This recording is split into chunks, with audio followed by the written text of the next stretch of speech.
On Saturday night, John Cena had his final match in Washington, D.C. at the Capital One Arena. And I want to start off with John Cena's final match. I'll get into the other matches later, but starting it off is where we ended, and that was Gunther beating John Cena by submission and making the guy that never gave up throughout his 23 plus year career give up. And we saw Gunther beat Cena in a spectacular 23 plus minute match. And although the ending was a little sour and wasn't maybe the result that everybody in the arena, watching at home, and everywhere else was hoping for, it was still a great match, and it was still an excellent showing by Gunther and Cena. Would I have liked to see Cena win? Yes, I would have. But as I'm reflecting a day removed from that match, I'm not as mad because this is what happens to a ton of veterans and legends in their final match. We saw Shawn Michaels beat Ric Flair in his last match. We in WWE, obviously Ric Flair came back a couple years ago, but in WWE, that is, we saw Goldberg a couple months ago lose to Gunther, and now we saw Gunther beat Cena. And to me, if Gunther is gonna be one of your top guys and one of the next guys of the generation after the Punks and Rollins and Reigns and Cody, a guy of a new generation, then this is the perfect win for him. Because a win like this should be the thing that gets him to the next level. Because after this match, we saw Gunther receive enormous amount of hate and boos and people giving him the middle finger on the way out. He really had that next level heat. And I think he plays that heel character as well and as good as anybody has done in a very long time. And he's okay with that role. And I think that by him beating John Cena, beating Goldberg, he is the new legend killer. Everybody calls Randy Orton the legend killer. He is really ending people's careers, ending all-time great wrestlers' careers. So I think it's excellent on that front. First of all, Triple H was getting a ton of hate after the match, booing him every time they showed him, booing him when he after the match when he shook John Cena's hand. But I think sometimes you have to make decisions that maybe in the moment everyone won't like, but hopefully in the future they will pay off. And the other thing is that you're not supposed to love Gunther beating John Cena. He is the heel. That is his role. So all in all, would I've liked to see someone else maybe in that spot? Yes. But do I think it's the worst call in the world? No, I don't. Because Gunther is, although he is 38 years old, he still will be around for hopefully and completing at a high level for at least 5 years, hopefully seven or more. And John Cena, he had so many special match moments in this match, particularly on the outside when he had Gunther on his shoulders and hit an AA through the table. He also hit an AA off the top of the ropes onto the mat. That was just unbelievable. So he gave you all those big moments. And I really, although this match started slow with Gunther beating down John Cena, I really liked how it kind of ended. And I liked how throughout the match, you had the highs and lows, and you had Cena getting moments, and then you had Gunther at the end of the match. You saw Gunther have Cena in his signature submission move on the ground, and the crowd was cheering on Cena. Cena worked his way up. He got to his feet a couple times, but then eventually Cena tapped out, and it kind of is ironic that the guy that never gives up did give up technically in his last match.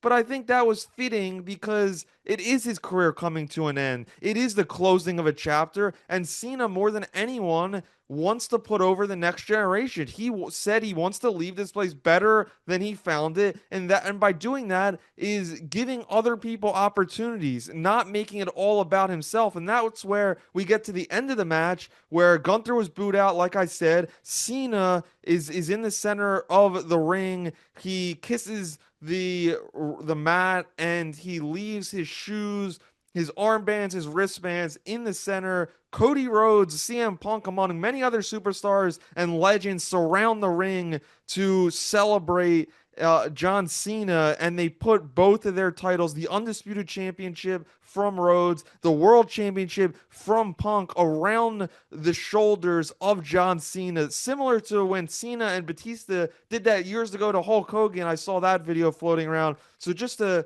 fantastic moment between them. And then Triple H and the WWE put together a spectacular video package, not just celebrating the whole career of John Cena's in-ring journey in WWE, but from the beginning, they showed pictures when he was a kid, when he was growing up, when he was getting into wrestling, because it really is an entire life's work for John Cena to get to this point. And it was emotional being in the building, firsthand experience. I could say that for not just me, but many others, because John Cena has been a staple in people's lives for over 23 years at this point. He has been an inspiration. He has had the moniker hustle, loyalty, respect, and that goes way deeper than just wrestling. That resonates to people on a firsthand level. And you saw that in the crowd, fans crying, fans mad that Cena lost, and that is expected because how much Cena meant to everybody, not only in that ring,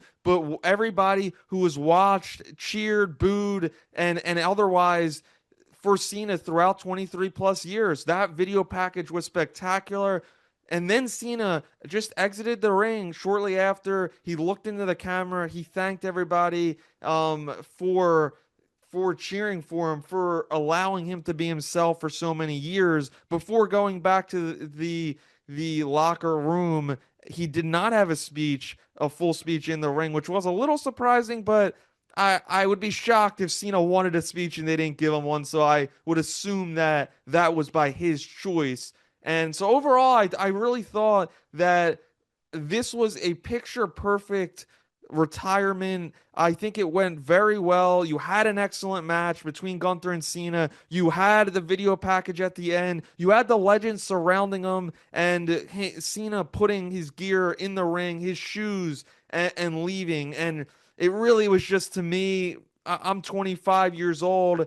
All the years I've watched wrestling, one of the most special moments that I could remember in my lifetime. And out of all the events that I've been to, WrestleMania, SummerSlams, Royal Rumbles, this was just, this might be the top one that I've been to. The crowd, the environment, the atmosphere, from the second this event began to the second it ended, it had that big fight feel, and everybody was just there to pay homage, to pay their respect, and celebrate the career of John Cena, because he deserves that with the just unbelievable career that he put on for everybody. The rest of the card, Cody Rhodes and Obafemi in the first match only went a little over 9 minutes. It ended via disqualification as Drew McIntyre came out, tried to interfere, but then Cody Rhodes and Obafemi teamed up actually to take down Drew McIntyre. That was great. And I thought the match between Cody and Oba was good for the time that it was. It was cut short, but I thought the goal was to put over Obafemi, and I think that goal was achieved because Obafemi was just spectacular. His move set, his power and physicality that he wrestles with is second to none, especially in NXT. And I can't wait to see him on the main roster. So Ruka beat Bailey in the second match. That one also went over a little over 9 minutes. Sol Ruka, this was another match where it seemed like the objective was to showcase her next level abilities, and because she is that great of an athlete and wrestler in NXT. She's only been doing it a little over 3 years, I believe, but she's grown a ton. She will be a future star in WWE. AJ Styles and Dragon Lee defeated Siobhan Evans and Leon Slater in a non-title match. This one only went about 6 minutes, but it was fantastic. Got a "This Is Awesome" chant from the crowd because all four of these guys are just fantastic athletes, and it just combined for it was a car crash from the second it started to the time it finished. It was all action between those four competitors, and it was excellent. I love to see those. I can't wait to see Javon Evans and Leon Slater make some noise in WWE in the future years, because I think they will, because they're still only 21 years old. And so those were the four matches on the card.